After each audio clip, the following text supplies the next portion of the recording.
I was 20 minutes into my overnight shift when the blizzard hit Chicago like someone had flipped a switch on the apocalypse. One moment, light snow. The next, white hell. I stood behind the front desk of the Grandeur Hotel, watching the street disappear behind sheets of ice and wind, and all I could think was, I'm stuck here for the next 10 hours, with nothing but stale coffee and my student loan anxiety. The lobby was dead. Our last guest had checked in 3 hours ago, and now it was just me. The hum of the heating system and the sound of my own breathing. I pulled my cardigan tighter, even though it was 70 degrees inside.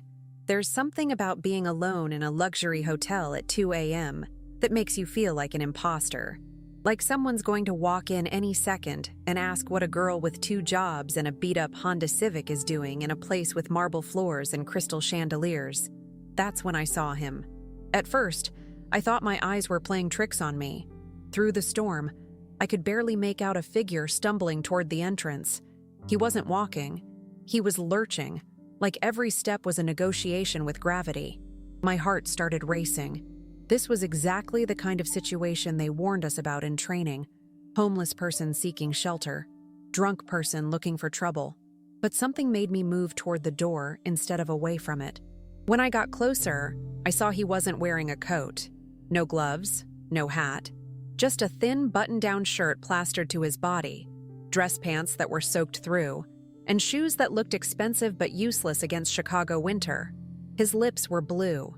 Actually blue. Not just pale.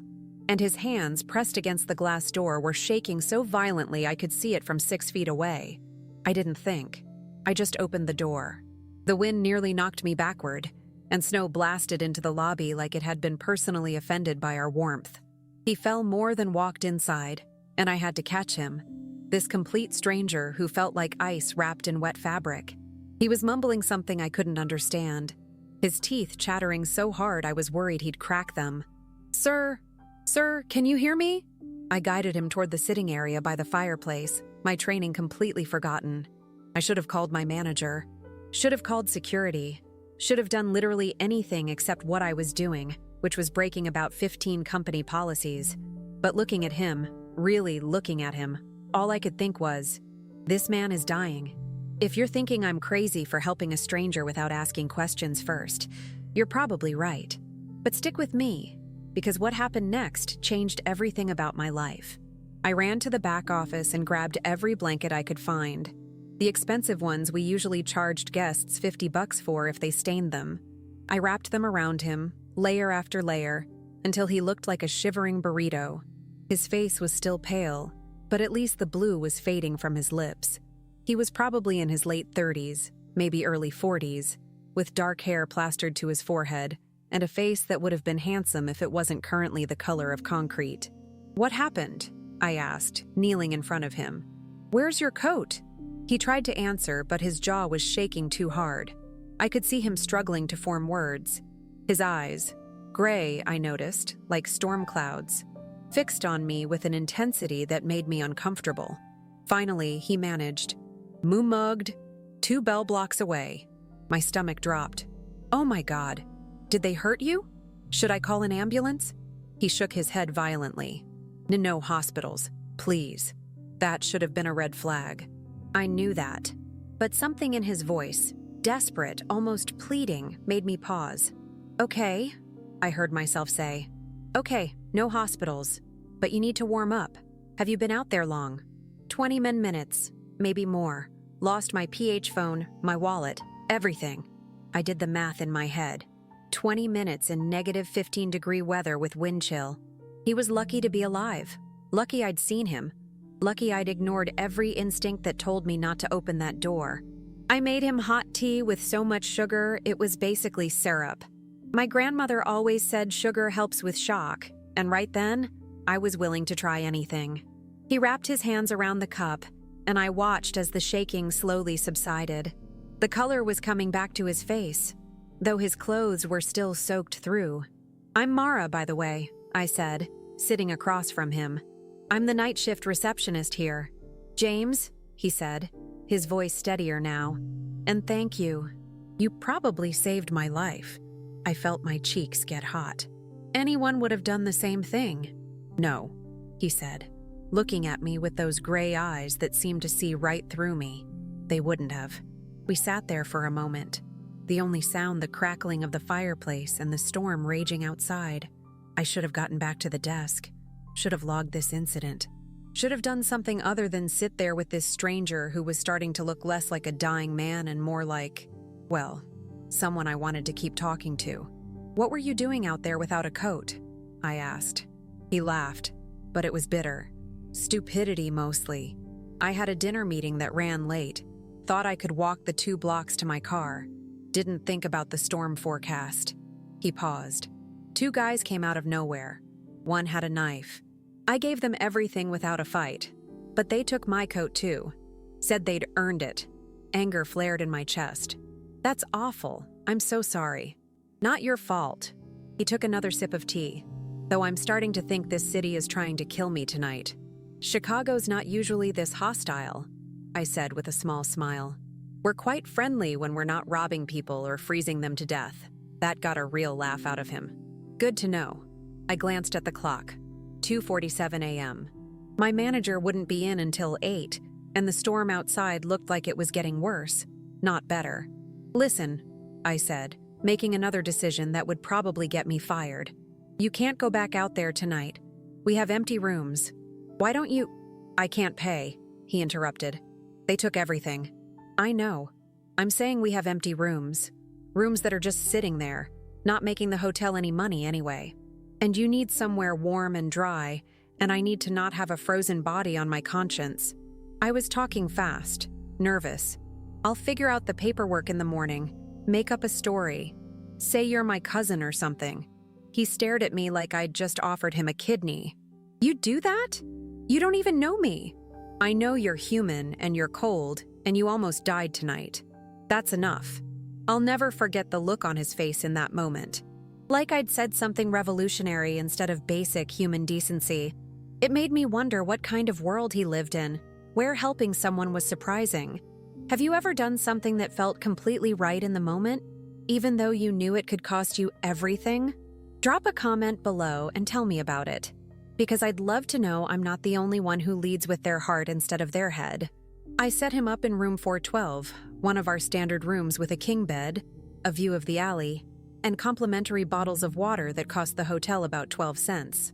I brought him spare clothes from the lost and found, a pair of sweatpants and a Marquette University hoodie someone had left behind 6 months ago. They were clean, at least. I'd made sure of that. "There are extra blankets in the closet," I said, hovering by the door like an awkward teenager. "And if you need anything, just call down to the desk. I'll be there all night." "Mara," he said, and the way he said my name made something flutter in my chest. "I don't know how to thank you." "You don't have to. Just get warm, get some sleep. We'll figure everything else out in the morning." I went back downstairs, my heart pounding. What had I just done? If my manager found out I'd given away a room without payment, without ID, without even running a credit card authorization, I'd be fired on the spot. And I needed this job. Desperately. It was one of 2 jobs keeping me afloat while I finished my degree, while I tried to chip away at the mountain of student debt that grew faster than I could pay it. But every time I thought about leaving him outside, about following policy and protocol, I felt sick. There were rules, and then there was being human. And tonight, I chose human. The rest of my shift dragged.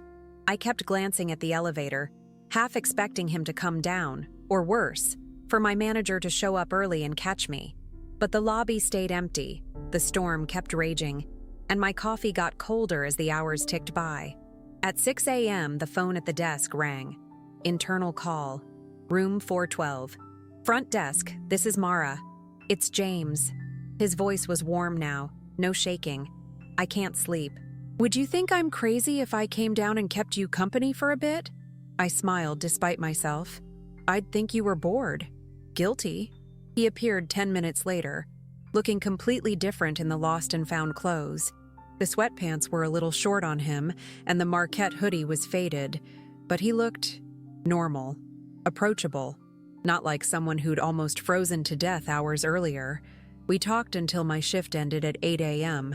Really talked. Not the surface-level small talk I was used to with guests, but real conversation. He told me about his work, something in hotel management, he said vaguely, and I told him about my classes, my dreams of getting my MBA, my 2 jobs, and my determination to graduate debt-free, even if it killed me. That's ambitious, he said, and there was no condescension in his voice, just respect. That's survival, I corrected. I watched my mom drown in debt my whole life. I'm not doing that. Smart. When 8 a.m. rolled around and the morning shift receptionist arrived, Donna, a 60-year-old woman who'd worked at the Grandeur for 30 years, I felt a pang of disappointment. I wasn't ready for this strange, surreal night to end. I should go, James said, reading my thoughts. Let you get home and get some sleep. What about you? How are you getting home without your wallet or phone? He smiled. I'll figure it out. I'm good at improvising. At least let me call you a cab. I'll pay for it. Mara, please, you almost died on my watch. Let me make sure you get home alive. He agreed, reluctantly, and I charged the cab fare to my personal credit card. $23 I really couldn't spare, but whatever. Worth it. Before he left, he turned to me in the lobby. I'm going to pay you back for all of this. The room, the cab, everything. I promise. You don't have to. I do. He pulled a business card from somewhere. I wasn't sure where since he'd lost everything. Oh, wait. Donna must have given him one from the desk. He scribbled something on the back. This is my email. Send me your Venmo or whatever you kids use these days. I laughed. We kids? You're what, 25? 27. Ancient. But he was smiling. Really, though. Thank you. For everything. And then he was gone, disappearing into the morning light and the aftermath of the storm. I watched the cab pull away and felt oddly empty, like something important had just walked out of my life. I went home, crashed for 6 hours, and woke up to 3 missed calls from the hotel. My stomach dropped. This was it. They'd found out. I was fired. But when I called back, it wasn't my manager. It was HR. Mara, we need you to come in this afternoon, the HR director said, her voice unreadable. There's been a situation. What kind of situation? We'll discuss it when you get here. I drove to the hotel with my hands shaking, practicing my defense in my head. Yes, I gave away a room. Yes, I broke policy. But he would have died out there. Didn't that count for something? When I walked into the HR office, I found my manager there. And the regional manager. And, sitting in the corner looking completely different in an expensive suit, James. My brain short-circuited. What? Ms. Torres, the regional manager said. Please sit down. I sat, my eyes darting between them. James wouldn't look at me directly, but I could see something in his expression. Guilt? Embarrassment? We understand you provided emergency assistance to a guest last night during the storm. The regional manager continued. Guest. They were calling him a guest. That was good, right? Yes, ma'am. He was freezing, and You violated approximately 12 company policies in the process. My heart sank. I know, but... However, she continued, you also demonstrated exceptional judgment and humanity in a crisis situation. You potentially saved a life. She paused. Mr. Vaughn here has provided us with a detailed account of last night's events. Mr. Vaughn. James was Mr. Vaughn. I'm confused, I said slowly. Am I fired or not? James finally spoke. You're not fired. You're being promoted. I stared at him. What? Mara, my manager said gently. Mr. Vaughn is James Vaughn. He owns the Grandeur Hotel. He owns 12 Grandeur hotels across the Midwest. The room tilted. What? If you think you know where this is going, trust me, you don't. Hit that subscribe button because what I'm about to tell you is going to blow your mind. James, Mr. Vaughn, leaned forward. I was in Chicago for an investor dinner. I wanted to walk the property afterward, check in unannounced. I do that sometimes. See how staff operate when they don't know the owner is watching. He smiled ruefully. Didn't expect to get mugged and nearly freeze to death in the process. But you didn't tell me. I know, and I'm sorry for that. But Mara, you helped me when you thought I was nobody. When you thought it might cost you your job. You saw a human being in trouble and you acted. He glanced at the regional manager. That's the kind of employee, the kind of person I want representing my hotels. I couldn't process this. It was too much. So I'm not in trouble? You're not in trouble, the regional manager confirmed. In fact, we'd like to offer you a position in our management training program. It's a 2-year program that fast-tracks exceptional employees into management positions. Full tuition reimbursement for your MBA. Salary instead of hourly pay. Benefits. I heard the words, but they didn't compute. This didn't happen. Not to girls like me. Not to people who worked 2 jobs and counted every dollar. Why? I whispered. James answered. Because you made a choice last night that showed me who you are. You chose human decency over policy. Compassion over protocol. That's not something you can teach. That's character. He paused. Also, you make terrible tea. Way too much sugar. But we can work on that. I laughed, and to my horror, tears started streaming down my face.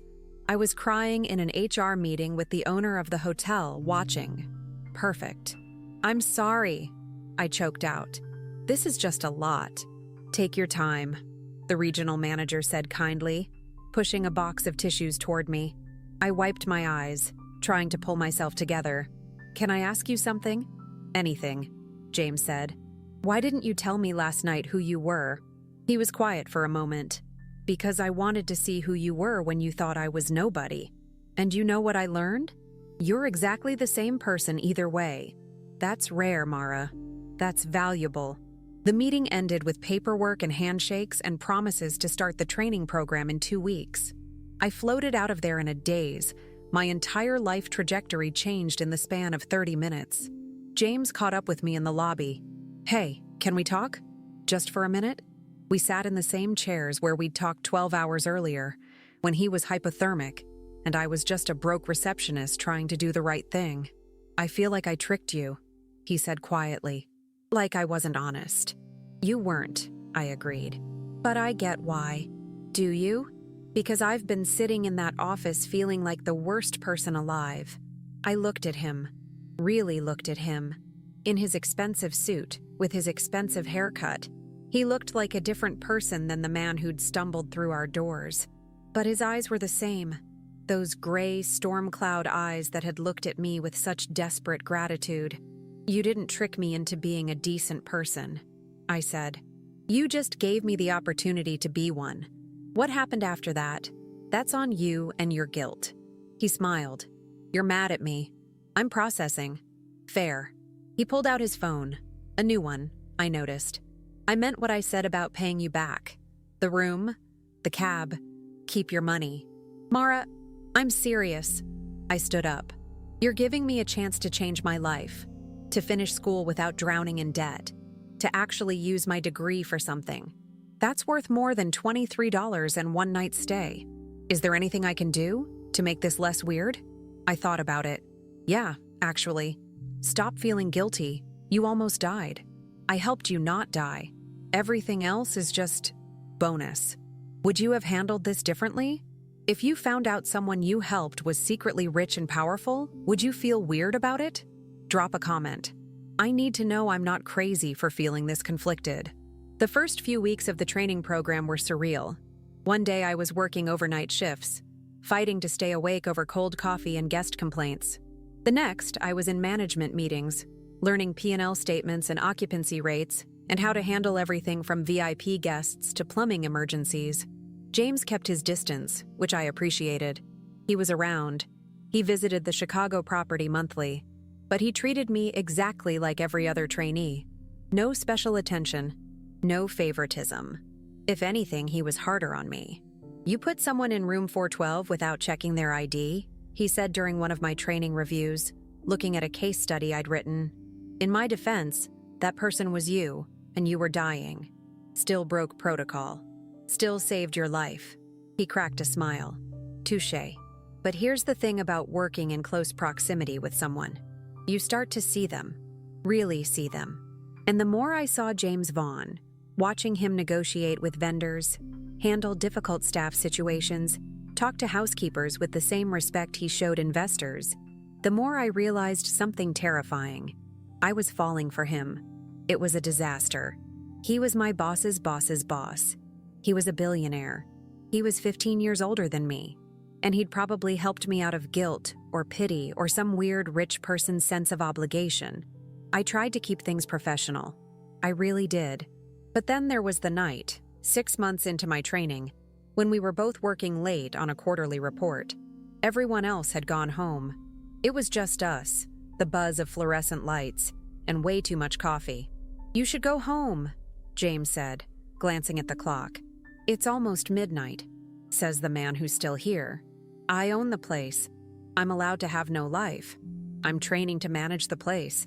Same excuse. He laughed, rubbing his eyes. He looked tired, human.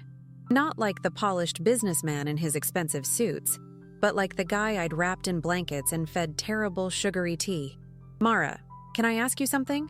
"Sure." "Do you regret it? Opening that door?" I looked up from my laptop. "What kind of question is that?" "An honest one." He set down his pen. "Your life was simpler before. Now you're here, working crazy hours, learning a job that's going to consume your life. And it's because you helped a stranger in a storm. You're asking if I wish I'd left you outside to die? I'm asking if you're happy." The question hung between us, heavy with implications I wasn't ready to examine. "I'm happier than I've ever been," I said quietly. "I'm learning, growing, actually using my brain for something other than checking people in and out. So yeah, I'd open that door again. Every time." Something shifted in his expression. "Good," he said softly. "That's good." We went back to work, but the air felt different. Charged. Like we'd said something important without actually saying it. 3 months later, at the annual company gala, I saw him across the ballroom and felt my heart do something stupid. He was talking to investors, being charming and professional and completely unattainable. And I was a trainee in a borrowed dress, still paying off student loans, still completely out of his league. "You're staring," said Rebecca, one of the other trainees. "I'm not." "You absolutely are," she grinned. "I don't blame you. If my boss looked like that and had saved my career, I'd be staring too." "I saved his life first," I muttered. "Even better story for the wedding. There's not going to be a wedding. He's my boss, and a billionaire, and probably dating models or whatever billionaires date." "He's single," Rebecca said. I looked it up. Divorced 3 years ago. No kids. Workaholic. And, this is the important part, he looks at you the same way you look at him. My heart stopped. "He does not." "He does. Every time you're not looking, he's watching you. It's actually kind of intense." I risked another glance across the room. James was still talking to the investors. But as I watched, his eyes drifted, found me, held, and he smiled. If this story is giving you all the feels, hit that subscribe button and share it with someone who believes in second chances and unexpected love stories. The thing about falling in love with your boss is that it's a terrible idea until suddenly it's not. For months, we danced around it, professional during the day, lingering conversations at night when everyone else went home, coffee runs that turned into lunch, lunch that turned into dinner, dinner that turned into walking the city together until 2 a.m., talking about everything and nothing. "I can't stop thinking about that night," he said once as we walked along the river. It was March, almost a year since the storm. Everything in my life changed because of it. "Mine too," I admitted. "I wanted to fire you, you know, when I found out what you'd done." I stopped walking. "What?" "You'd violated every policy, potentially put the hotel at risk, put yourself at risk, letting a stranger into the building." He turned to face me. "But then I realized, you saw someone in trouble and you helped. No hesitation, no calculation, just human kindness." He stepped closer. "Do you know how rare that is, especially in my world?" "James, I'm in love with you, Mara. I have been since you wrapped me in those expensive blankets and made me the worst tea I've ever tasted." He laughed. "And I know this is complicated. I know I'm your boss and there are power dynamics and HR implications and 1,000 reasons this is a bad idea. But I'm standing here anyway, telling you how I feel, because you taught me something that night." "What?" That sometimes the right thing is worth the risk. I should have thought about it, should have considered the consequences, should have been practical, but instead I kissed him right there on the Chicago Riverwalk, with tourists walking past and the city lights reflecting off the water. It turns out, when you stop worrying about what you're supposed to do and start doing what feels right, life gets a lot more interesting. That was 2 years ago. Now I'm the assistant general manager of the Grandeur Chicago, finishing my MBA, and dating a man who still gets teased about the time he almost froze to death. We keep the blankets from that night in his office, our office, technically, since I'm there most of the time anyway, as a reminder. A reminder of what? Guests sometimes ask when they see them. That sometimes the best decisions are the ones that break the rules, James always says. But here's what I've learned. I didn't help a freezing man that night and get lucky. I helped a human being because it was the right thing to do. And everything else, the job, the opportunities, the love, those were just life-rewarding character. You can't plan for moments like that. You can only choose what kind of person you want to be when they come. And I chose to be someone who opens the door, even when it's scary, even when it's against the rules, even when you have no idea what's on the other side. Because sometimes what's on the other side is everything you never knew you needed.